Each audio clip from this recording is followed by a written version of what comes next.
right. Like I said, stopped at my LCS to pick up my books, and he got in some back issues. Always getting in back issues, which is great to go digging. Got a stack, and he knew I was going to get them. I got to go back today for New Comic Book Day. I think he had like 4 more of these. I'm going to pick them up. This is Jack Kirby Collector. This is number 21. This is by Tomorrow's, the same people who do the Alter Ego and back issue magazines. They started in different formats. I didn't know this. So like Jack Kirby started out, the Collector started out black and white, paper, and then it moved to this type of format, and then it got enlarged to a large size, and then it's back down to this type of size, same as the magazines. Don't know why they went through so many changes in format. I guess they were just trying to find out what works. The big ones look nice, but they're hard to store and hard to put away. So I have them in a crate, filed up like this, so they don't get damaged.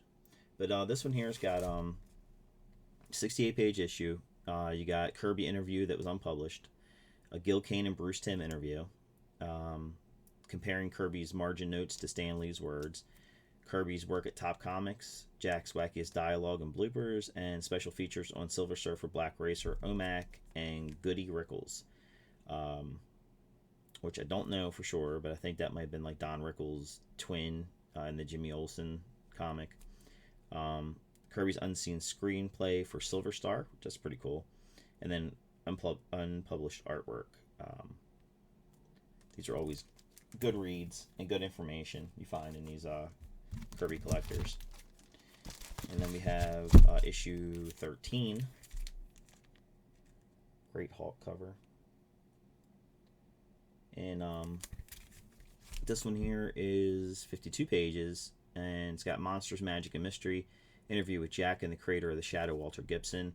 I have a set of Shadow novels that have Steranko covers, and inside was a signed card by Steranko and Walter Gibson I got from Steranko when I used to work with him. It's a box set, but it has that signed card by Walter Gibson and Steranko. And Steranko told me a story that Walter Gibson told him. And Walter Gibson was getting on a train, I think it was in New York, and he sat down, and across from him sat Sir Arthur Conan Doyle. So you had the creator of the Shadow and the creator of Sherlock Holmes sitting across from one another, which were basically the fathers of Batman. The Batman character kind of stole from both, but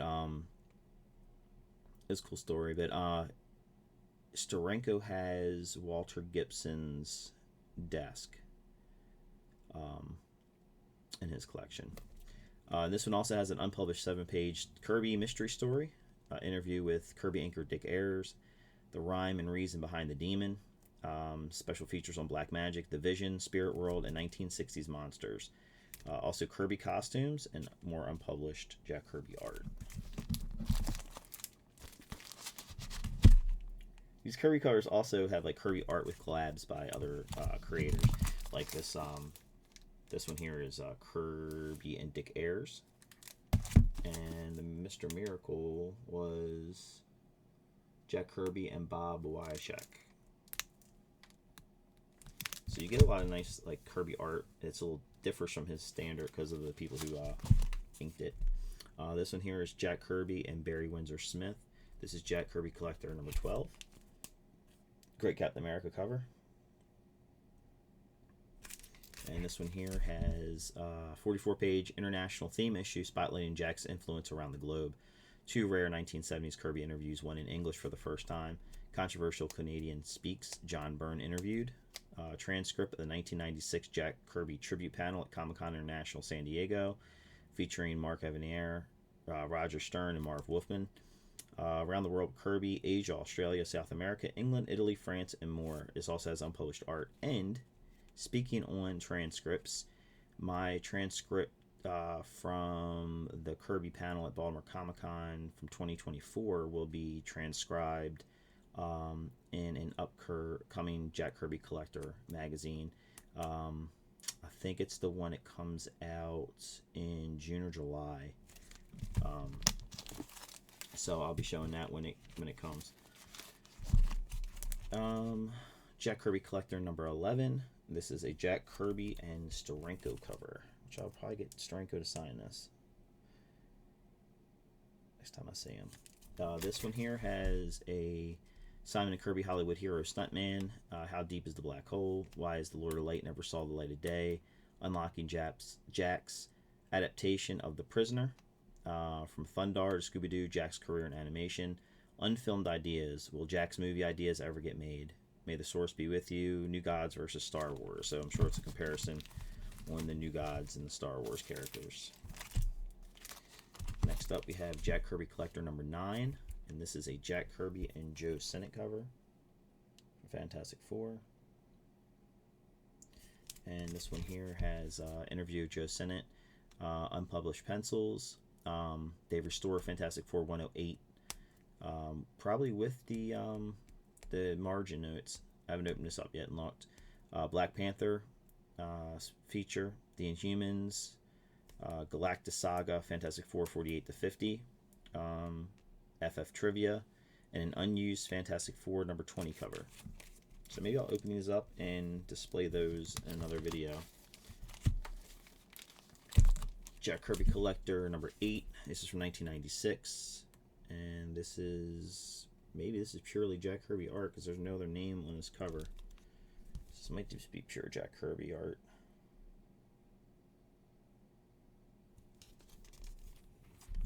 This one has transcripts from Kirby tribute panel at the 1995 San Diego Comic Con featuring Joe Sinnott, Mike Royer, Mark Envier, and Tony Isabella. An essay on Kirby by comics legend Jim Steranko. Go ahead and sign this one too. Traveling Kirby Art Show, a rare 1975 Kirby interview, a look at Jack's convention art, and 72 convention panel with Kirby and Toth, and how Jack met Paul McCartney. Now these are, that was what, issue 8, so that went from, that was the trans, that's when they moved to this format. So before this format, they had this format, more like a fanzine kind of look to it. This is Jack Kirby Collector number 7 from 1995. And this is, got an unpublished 1987 interview with Jack, an overview of Simon and Kirby's kid gangs, In Search of the Unpublished Boy Explorers, Kirby's Best or Worst, The Dingbats of Danger Street, Unsung Kid Gangs, The Boy Heroes, Boys Ranch, Unused Pencils, Newsboy Legion, Old and New, unpublished art from X-Men, Jimmy Olsen, and others, including pencils before they were inked, and much more. Oh, this is Kirby and Stevens, Dave Stevens, inked over Kirby. Love Dave Stevens.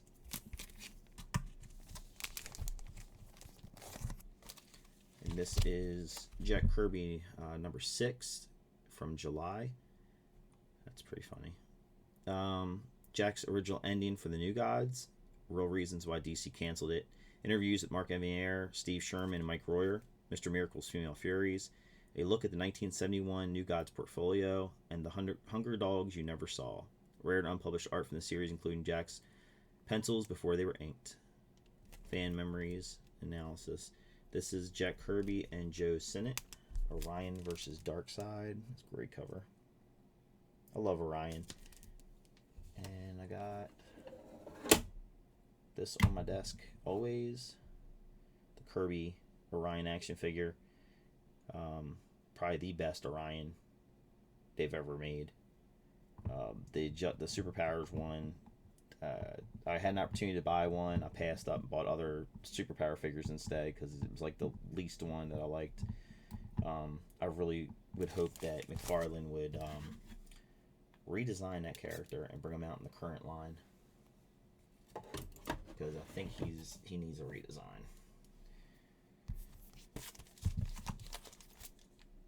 And then we got Jack Kirby number 5. Kirby Goes to College, transcripts from Kirby's 1972 speech at Vanderbilt University, unpublished Fantastic Four pencils, Central Kirby collectibles, Jack Meets the Beatles, how Kirby used real people in his comics, a look at Jack's art for Marvel Mania. And this is a, looks like a purely Jack Kirby cover of Cobra, which was a DC. Is that the DC Cobra?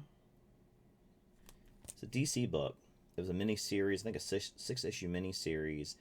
I bought it way back. Like I bought it in probably the mid 90s, maybe 92, 93. I found a set of them and just looked interesting, and I read it, and it's a really good story.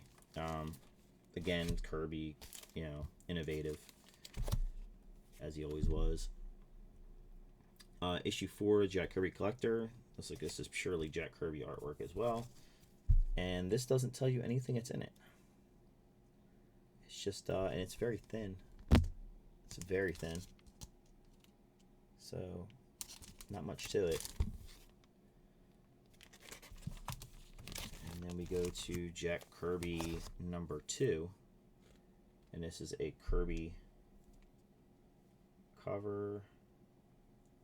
I think it's just Kirby. It is Captain America and the Thing.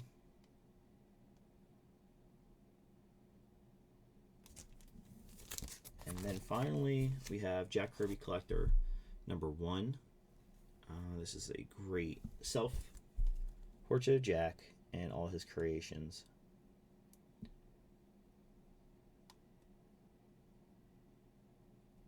And I remember I was talking to Stranko about Kirby, asking him questions, and Stranko said, like, watching Kirby draw was like watching like a machine. He would just put pencil to paper and just draw straight out. Like it was flowing out of him as the pencil hit the paper. Like he never did much as far as like sketching or thumbnails or anything like that. He just put pen to the paper or pencil to the paper and just drew. And he would just keep drawing, and this thing would just come out. And that's probably why he was able to do so many pages for Marvel when he was in his heyday. Also, I imagine the animation side of him probably helped a lot. Him being in animation before and doing storyboards and stuff like that, he could probably visualize the action scenes better in his head as he was coming out with them. So he probably didn't need to do a lot of thumbnailing and stuff like that. Probably just animated in his brain, and just that's what he saw, and that's what he put down on the paper. Still collect Jack Kirby Collector to this day. I first started collecting, I ran across the big issues. I think I picked up like a Mr. Miracle, and I had never read them before, and I got a couple more, and then I started collecting the modern Jack Kirby Collectors that were coming out. I started out with Alter Ego, and then branched into Jack Kirby Collector, and now I collect Alter Ego, Jack Kirby Collector, Back Issue Magazine, and Comic Creator. I don't get them all, the Comic Creators. I pick up to certain ones. Back issues, I pretty much buy them all. Alter Ego, I buy every one, and Jack Kirby Collector, I buy every one. Great sources of information, interviews, articles, and fan articles as well. Collecto 6, Steppo, Steven. It's on Alan's channel. He wrote for Comic Marketplace. I have some of those too. Started picking those up. Those were coming out in the late 80s, 90s. There's other great information for like Golden Age comics and Golden Age collectors. Some things are probably lost, as these guys are getting out of the hobby or passing away. So it's always good to have this type of information available. That you can read, pick up. It's here in print, and you don't have to worry about it disappearing. I used to write for an online article, DC Comic News, and I've had several articles. I had one go viral within like 4 hours. I wrote it late at night. I was about start doing the research at like 10 o'clock. I think I finished it at 12, with photos, pictures, everything.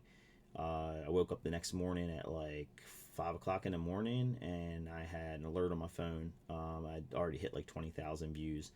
I went back not too long ago to pull a couple other articles I went to print, and found out that they had scrubbed all the photos from all the articles. So the articles are there, but all the photos are scrubbed. And I was very visual when I was writing the articles. I would use photos, references, and things like that to kind of get the point across, to show things that you may not have been seeing. There was many hours spent scouring, looking for photos and looking for different things to add into my articles to make them interesting, and they're all scrubbed.